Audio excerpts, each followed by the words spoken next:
Assalamualaikum warahmatullahi wabarakatuh.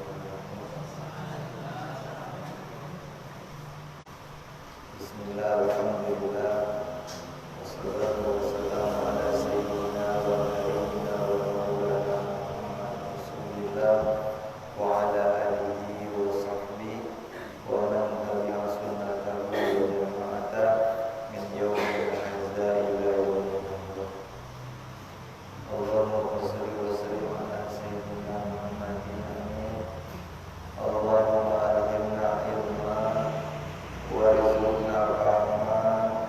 Allahumma warzuqna fahman nabiyyin wa hifdzal mursalin wa ilhamal malaikatil muqarrabin bi rahmatika ya arhamar rahimin.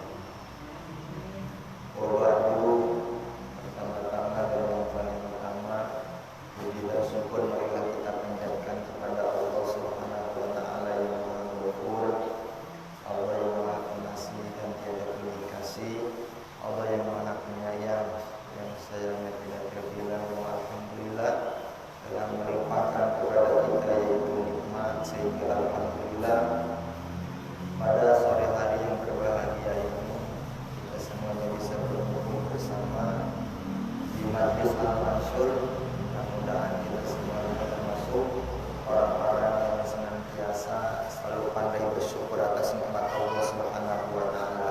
Amin ya Allah ya Rabbal alamin. Salawat beserta salamnya yang bernutan di Tamzim wal Takrim, mudah-mudahan senantiasa selalu tercurah limpahkan kepada Fadilah Karim tertinggi, Paduka Alam termulia, pendobrak kebatilan, membawa panji-panji keislaman yang memberi derajat Nabi besar Muhammad Sallallahu Alaihi Wasallam, tidak lupa kepada keluarganya, para sahabatnya, para tabiin, itba'ut tabiin, para ulama salafus shalihin, umumnya kepada kita. Mudah-mudahan kita semuanya kelak nanti mendapatkan syafaat dari Nabi kita Muhammad Sallallahu Alaihi Wasallam. Amin ya Allah ya Rabbal alamin. Yang terhormat Ibu Rahma selaku guru saya pribadi, mudah-mudahan senantiasa selalu ditambahkan keberkahan oleh Allah Subhanahu wa taala. Lupa juga ibu-ibu yang tidak bisa saya sebutkan satu persatunya, namun insya Allah tidak akan mengurangi rasa hormat takdim saya kepada ibu-ibu semuanya. Mudah-mudahan ibu-ibu semuanya senantiasa berada dalam lindungan Allah Subhanahu wa taala.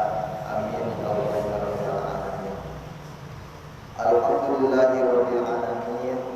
Pada sore hari yang berbahagia ini, atas izin Allah Subhanahu wa taala, kita semuanya diiradahkan oleh Allah Subhanahu wa taala. Qudrat Allah, iradah Allah yang tanjizi hadis sahih qadim. Alhamdulillah, ini adalah hal yang wajib untuk kita syukuri. Pada sore hari ini kita masih bisa melangkahkan kedua kaki kita ke tempat majelis ilmu. Mudah-mudahan dengan berkahnya pengajian seperti ini setiap hari Minggu sore ya Bu ya. Mudah-mudahan ibu-ibu semuanya yang sedang punya hutang, mudah-mudahan terlunasi hutangnya. Amin ya Allah ya Rabbal.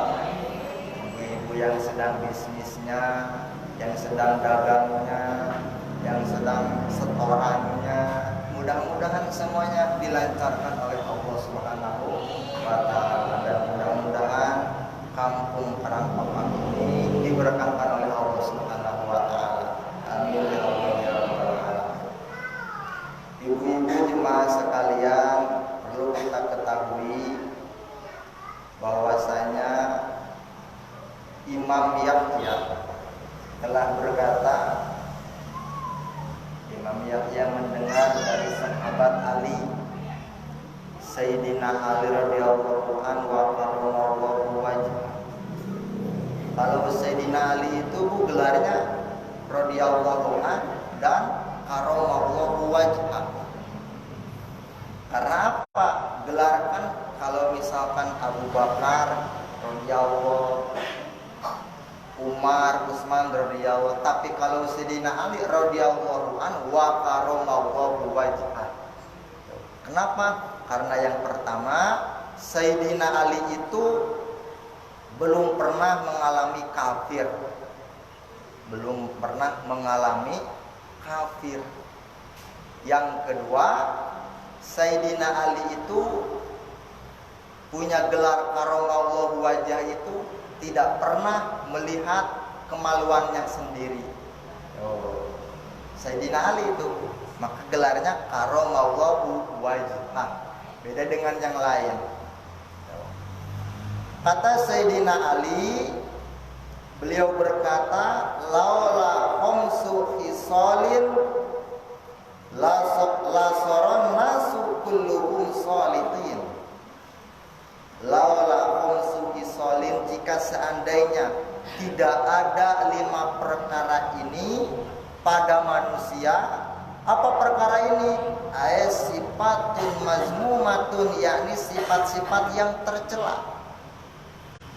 Jika 5 sifat ini tidak ada pada manusia, sifat yang tercela ini tidak ada pada seseorang, maka kata Sayyidina Ali, la saron nasu kulluhum shalihin.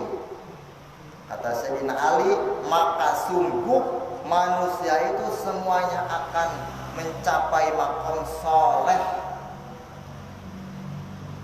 Laki-laki soleh, ibu-ibu soleha, gitu kan?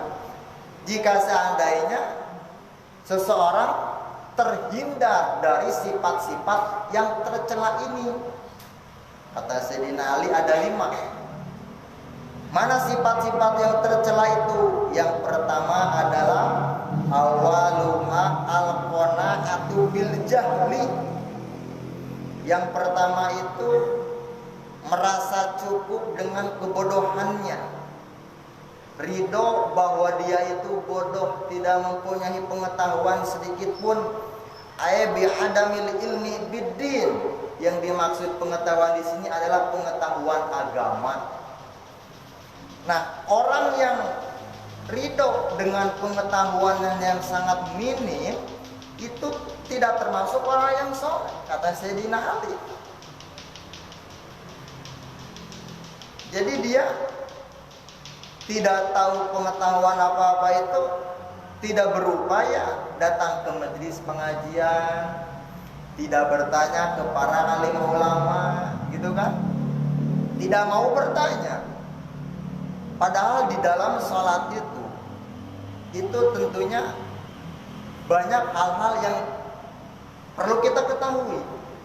Barangkali sholat kita tidak sah karena tidak tahu, gitu kan? Kalau kita tidak tahu, maka wajib untuk bertanya. Ibu-ibu, jika ada masalah ataupun pertanyaan-pertanyaan, silakan tanyakan. Kalau misalkan tidak bisa ditanyakan di forum ini, bisa di chat via WA agar mendapatkan solusi. Ya gak apa-apa, tanyakan kepada saya gak apa-apa. Lewat via WA, ada nomornya di ibu. Kalau misalkan ada pertanyaan-pertanyaan seputar sholat, gitu kan, ini gimana nih, harus ditanyakan. Jangan sampai tidak bertanya. Kalau hari ini kan berbeda. Anak-anak kuliahan, anak-anak SMA ketika ditanya, mau tanya itu malu sekarang. Kenapa kalau mau nanya? Kamu nanya. Kamu bertanya-tanya. Kebanyakan kalau ada orang yang nanya itu jawabnya seperti itu. Anak milenial hari ini. Kalau misalkan malu bertanya, maka sesat di jalan. Maka oleh karena itu, jika kita tidak tahu terhadap pengetahuan ilmu agama, maka wajib untuk ditanyakan. Jangan sampai kita bodoh dalam pengetahuan agama. Kata Rasulullah SAW, Allahu yubghidu kulla alimin bid dunya jahilin bil akhirah. Allah Subhanahu wa taala membenci terhadap orang-orang yang alim, yang pintar, yang pandai dengan urusan dunia, akan tetapi jahilin fil akhirah, bodoh dalam urusan akhirat. Orang seperti seperti ini akan dibenci oleh Allah. Dia itu pandai dalam urusan dunia, pintar bisnisnya gitu kan, teknologinya pintar luar biasa, tapi dia bodoh, jahil bil akhirah, jahil terhadap urusan akhirat, jahil terhadap urusan agama. Nauzubillah summa nauzubillah. Maka ajarkan kepada anak-anak kita boleh bangga anak kita bisa bahasa Inggris, gitu kan?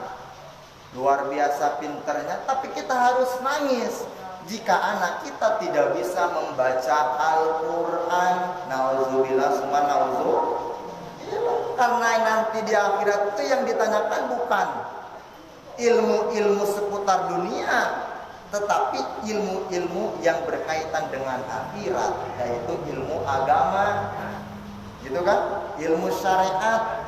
Nah, orang yang seperti ini, yang pandai dalam urusan dunia, itu dibenci oleh Allah jika orang tersebut bodoh dalam urusan akhirat. Bagaimana kita menyikapinya? Kita itu harus dua-duanya balance antara ilmu saya dan ilmu religion, seimbang, gitu kan?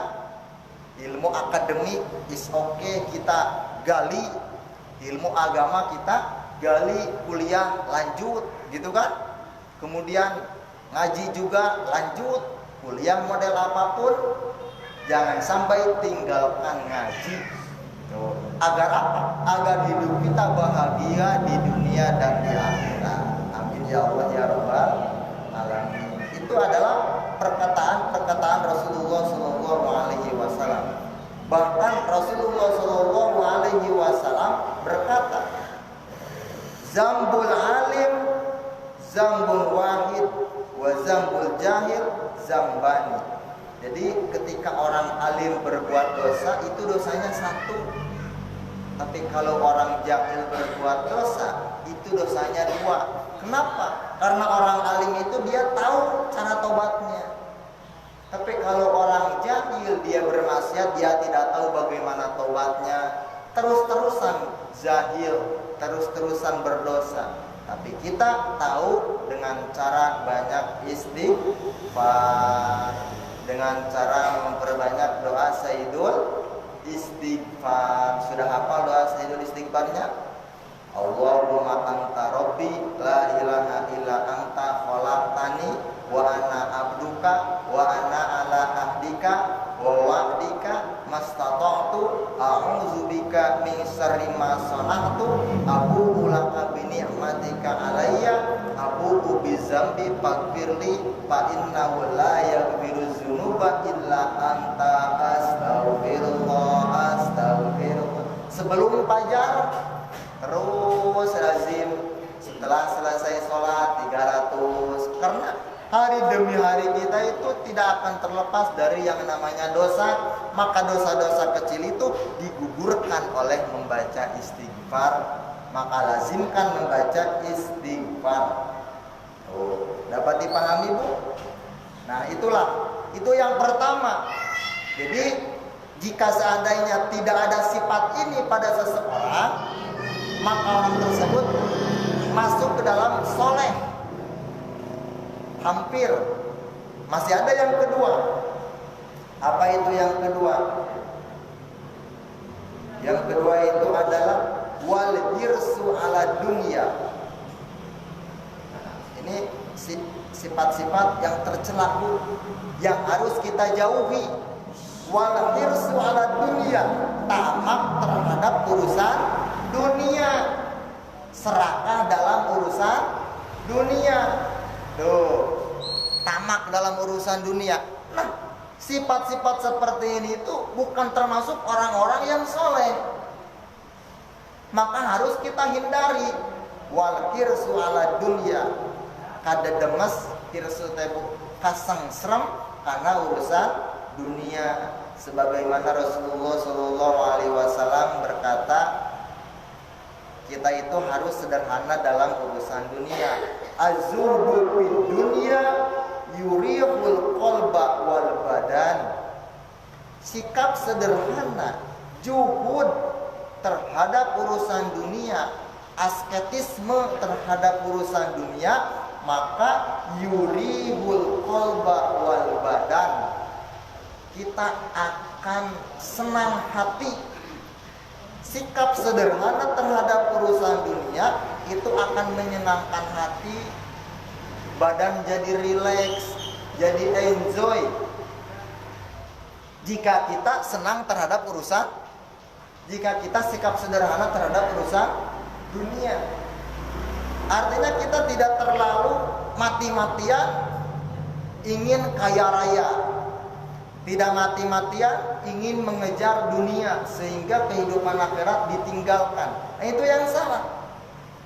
Sementara warabbatu fiha tut'ibul qalba wal badan, sementara cinta terhadap dunia itu akan menyusahkan hati, hati akan gelisah jika banyak cinta terhadap dunia. Logikanya begini, Bu.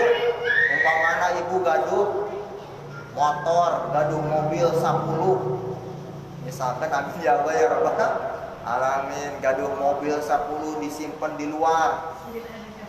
Hati itu tidak akan nyaman. Aduh, mobil Mercy, wah mobil Pajero di luar can diambilkeun power gitu kan. Aduh, itu harta di dia power ku batur aya nu maling gitu kan. Gaduh motor 7 oke disimpan di garasi mah jam 10 can dimasukkeun tuh power motor. Pokoknya mah teu nyaman, Bu.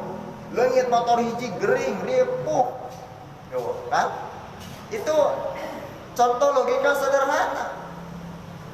Ibu-ibu datang ke majelis pengajian pakai sendal yang mahal, harganya 3 juta.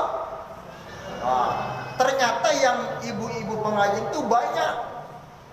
Begitu mengaji itu, gak nyaman, takut sendal saya hilang. Bagaimana nanti harganya mahal, belas 3 juta. Takut ada yang ngambil. Tuh kan? Itu kalau misalkan harta, cinta hati ya seperti itu, hidupnya tidak akan nyaman. Perusahaan di mana-mana terkecuali mempunyai sifat sakho, dermawan, itu aman-aman saja. Aduh, saya punya perusahaan di mana-mana, khawatir banyak yang korupsi. Pokoknya, aduh, jadi hatinya tidak bebas. Riweuh berkecamuk pun nah hatinya, nyaman-nyaman. Gitu kan? Nah, bisa saja seperti itu. Jadi kalau misalkan, jadi yang enak itu biasa-biasa saja. Yang enak itu biasa-biasa, asalkan ketika kita butuh ada. Nah, asalkan ketika kita butuh ada. Intu ya walatu se dina butuh ayat teu hararese.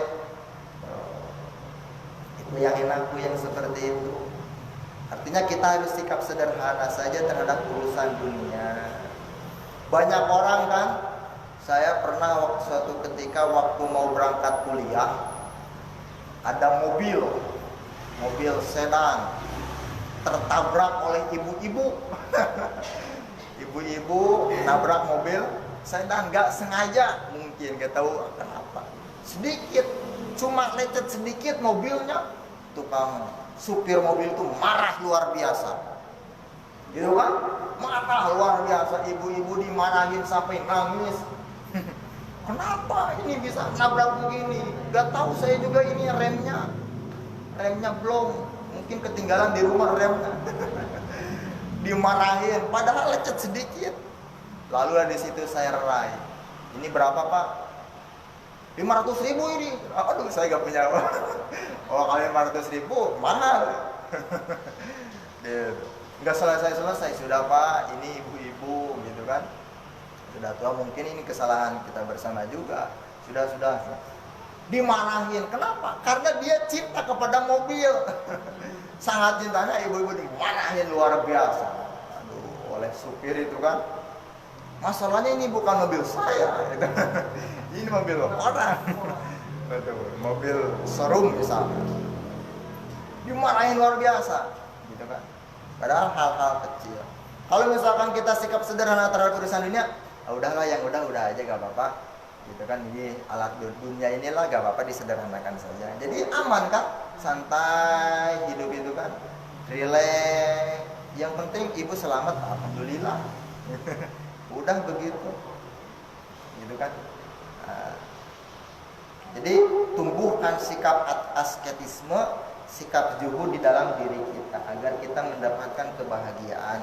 Kebanyakan orang tidak bahagia itu karena dia mengikuti gaya-gaya orang lain. Kita itu pengen bahagia versi kita sendiri. Terkadang yang menjadi kita tidak bahagia itu karena adanya gengsi, kemudian adanya kebanggaan kosong, gengsi. Ketika orang lain pakai baju seperti itu, kita juga harus pakai baju seperti itu. Padahal kita tidak suka. Akhirnya kita ikuti tradisi orang lain. Padahal kita tidak mau, gitu kan? Jadi hidupnya itu mengikuti kehidupan orang lain. Dia tidak membuat bahagia sedemikian mungkin. Tidak bahagia versi dia. Kalau bahagia versi sendiri itu masing-masing akan enak, Bu. Jadi kalau misalkan pandangannya itu adalah Tuhan, pandangannya adalah Allah, segala sesuatu yang tidak berkaitan dengan hubungan kita dengan Allah biasa-biasa saja, gitu kan? Hubungan kita itu dengan Allah Subhanahu wa Ta'ala, bukan dengan makhluk. Kita hanya dengan Allah Subhanahu, itu kan? Jadi orang seperti ini akan bahagia. Bila dia dihina pun dia tidak akan marah. Dihina tidak akan menjadi sampah, dipuji tidak akan menjadi rembulan. Dia santai-santai saja. Orang yang seperti ini orang bahagia. Sikap sederhana, enjoy, enakeun hidup teh, Bu. Enakeun, Bu. Terapkan hidup seperti ini. Sikap zuhud terhadap urusan dunia. Dapat dipahami, Bu?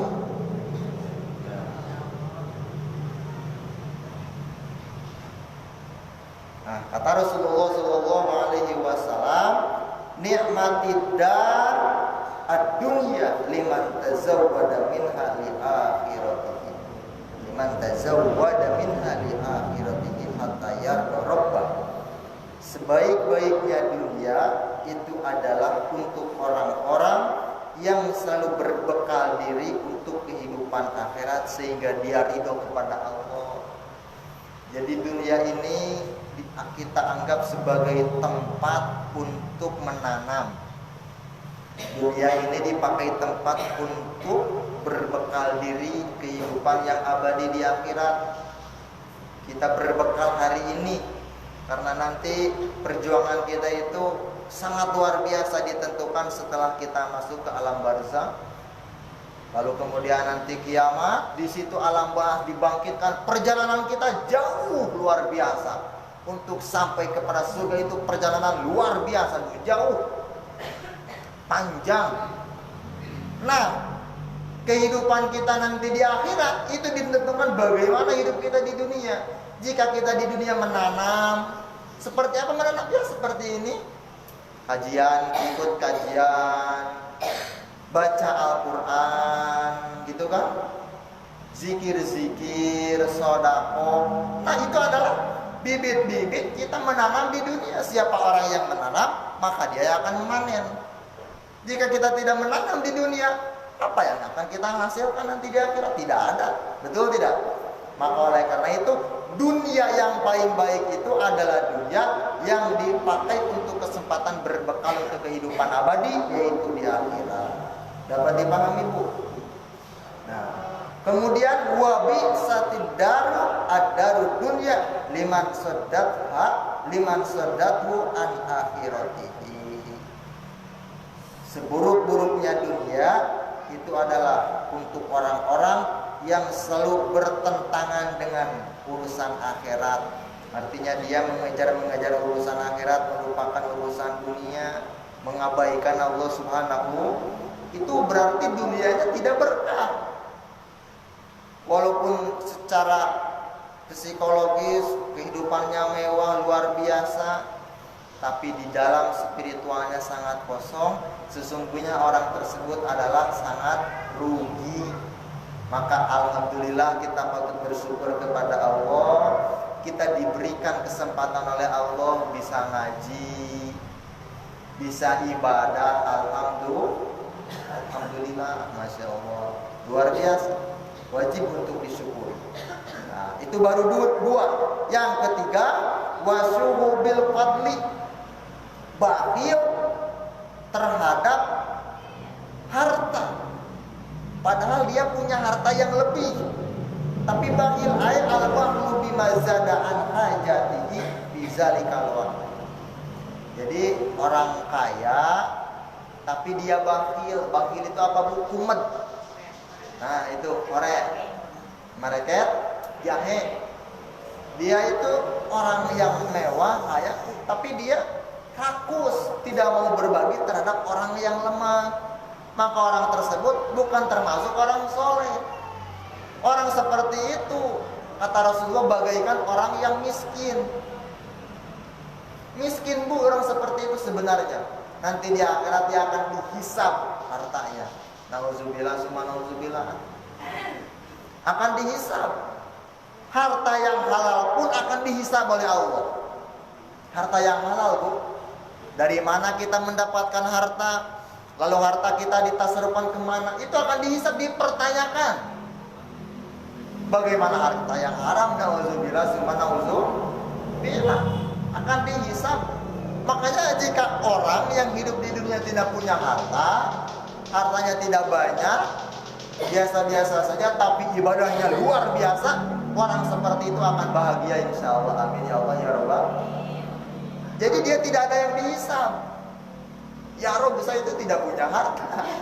Itu kan baju saja punya 3. Gitu. Tidak punya harta banyak. Orang seperti itu nanti di akhirat luar biasa. Alhamdulillah. Aman insya Allah. Oh.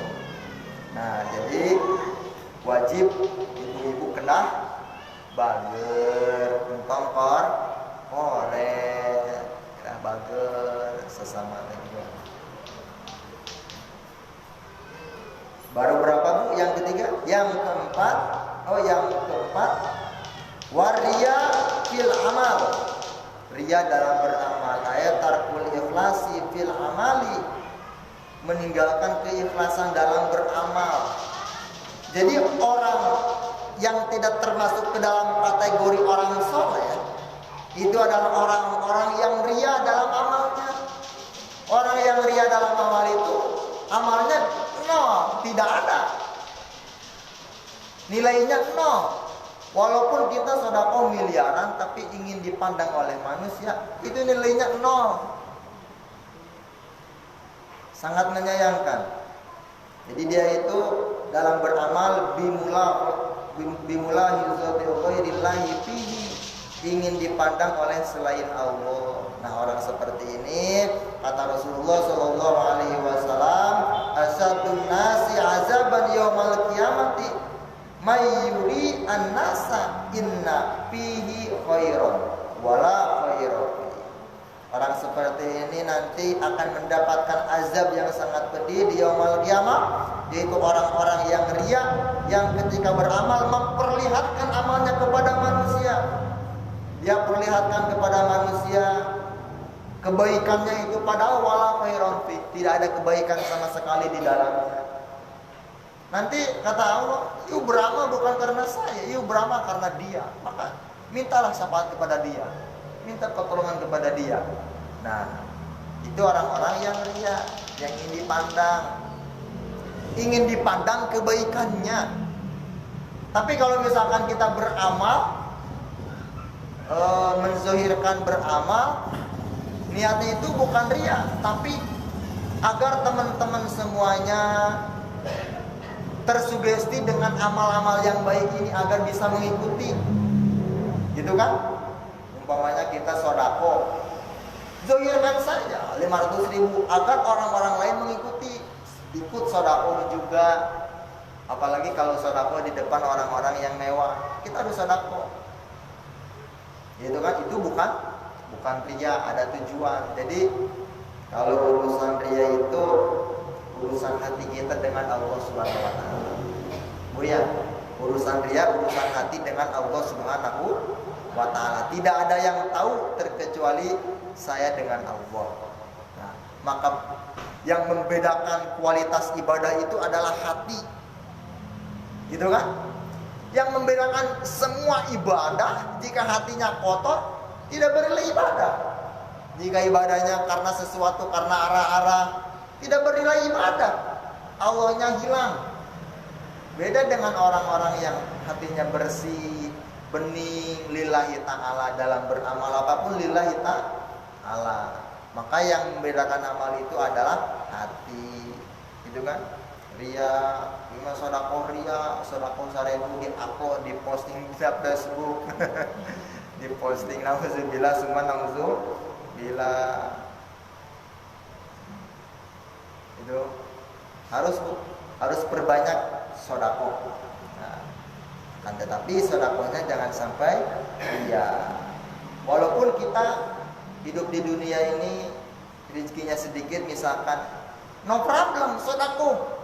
Oh ternyata tidak punya uang, sodakoh kanaon kang hayam, gitu kan? Ibu-ibu kan hayam, nah sodakoh kang hayam, bernilai ibadah. Itu juga makhluk Allah, gitu kan? Kita tidak terlalu mewah-mewahan hidup di dunia, punya uang sangat cukup nih, kita kasih bagi-bagi kepada orang-orang. Itu kan jangan mewah-mewah hidup di dunia, santai biasa-biasa saja. Karena dunia ini bagi seorang mukmin adalah sebagai cobaan. Kata Rasulullah SAW, ad-dunya la tasqu lil mu'minin. Ad-dunya la tasqu lil mu'minin. Dunia ini tidak jernih bagi orang-orang mukmin. Kenapa? Karena dunia ini wa hiya sijnuhu wa bala'uhu. Dunia ini adalah penjaranya orang mukmin dan tempat ujian orang mukmin. Tempat ujian orang mukmin. Dunia, Bu. Bukan orang kafir. Orang mukmin, ujiannya orang mukmin, orang yang selalu beribadah diuji. Terkadang hari ini orang-orang beribadah tara, sholat tara, gitu kan, ngaji tara, ketika ada balahi, ini ujian dari Allah. Ujian dari mana? Yang namanya ujian itu rajin sholat, rajin ibadah. Yang namanya ujian itu harus sekolah dulu. Anak-anak SMA, SMP harus sekolah, tiba-tiba ujian ikut, no problem, tidak bisa, bermasalah itu. Nah, yang namanya ujian itu kita harus rajin ibadah. Di situ diuji. Apakah kita datang ke majelis ini tidak diuji? Diuji. Itu kan diuji. Nah, sementara wahia jannatul kafir, sementara dunia ini adalah surganya orang kafir. Makanya jangan heran jika orang kafir kaya-kaya tapi kita Islam miskin. No problem, itu sudah bagian daripada Allah Subhanahu wa ta'ala. Jika dunia ini tempat orang mukmin, surganya orang mukmin, maka orang kafir tidak akan mendapatkan rezeki sedikit pun. Kan? Dapat dipahami, Bu? Nah, orang-orang kafir itu kata Allah Subhanahu wa ta'ala, wallazina kafaru yatamatta'una, dia itu nikmat-nikmatan, enak-enakan, wa yakuluna, makan-makanan, kama ta'kulul an'am, mereka itu makannya seperti sato, serakah. Itu sifat-sifat seperti itu, sifat-sifat serakah. Kembalikannya wa ya'ulan neraka, nauzubillah summa nauzubillah. Dapat dipahami, Bu? Nah, yang terakhir tadi masih yang keempat, yaitu orang-orang yang riya ya. Nah, ini kata Rasulullah SAW, innallaha harramal jannata ala kulli mura'in. Ini sangat dikecam, Bu. Innallaha, sesungguhnya Allah, harrama, sudah mengharamkan Allah al-jannata, terhadap surga. Bagi siapa? Ala kulli mura'in, terhadap orang-orang yang suka memamerkan amalnya, yang suka riya. Haram masuk surganya. Ini statement hadis qudsi Allah Subhanahu wa taala. Innallaha harramal jannata kulla mura'in. Allah mengharapkan surga Nauzubillah semua nauzub. Maka mulai detik ini kita harus belajar menata hati agar tidak ingin dipandang oleh makhluk siapapun. Terkadang kita ingin memamerkan kebaikan kita, memamerkan apa-apa kebaikan kita. Itu tergantung bagaimana hati. Jika hatinya memang karena manusia, maka nol besar. Haramallahu jannah. Allah mengharamkan bagian surga untuk orang tersebut. Ini sangat dikecam oleh Allah Subhanahu wa taala. Itu pesan-pesan suci Rasulullah sallallahu alaihi wasallam. Dan yang terakhir, wal ijabi birruhi. Orang-orang yang tidak termasuk orang-orang kategori saleh itu adalah orang-orang yang selalu membanggakan atas pikirannya. Nganehkeun kana pikiran, membanggakan terhadap kehidupan diri. Itu orang-orang bukan orang-orang saleh seperti itu. Bersandar terhadap akalnya, man yatamada bi aqlihi dolla. Siapa orang yang bersandar terhadap akalnya, maka orang tersebut akan sesat. Jadi dia tidak melihat Allah Subhanahu wa taala dalam pandangan basirahnya. Dia bisa seperti ini atas dasar dari pribadi, tidak ada intervensi Allah. Jika orang seperti itu, perspektif seperti itu, maka orang tersebut tidak termasuk orang-orang yang soleh. Nah, mudah-mudahan 5 perkara ini tidak ada pada diri kita. Bu ya, buang 5 perkara ini, harus dibuang. Nah, jika 5 perkara ini tidak ada dalam jiwa kita, maka kita insya Allah kategori orang-orang yang soleh, dan pada akhirnya kita akan mendapatkan bagian daripada Allah Subhanahu wa taala. Amin ya Allah ya rabbal alamin. Dapat dipahami, Bu? Nah, mudah-mudahan kita semuanya senantiasa selalu diistiqomahkan oleh Allah Subhanahu wa taala dalam kebaikan-kebaikan. Amin ya Allah ya rabbal alamin. Mudah-mudahan ada manfaatnya. Terima kasih atas segala perhatian. Mohon maaf atas segala kekurangan. Wassalamualaikum warahmatullahi wabarakatuh.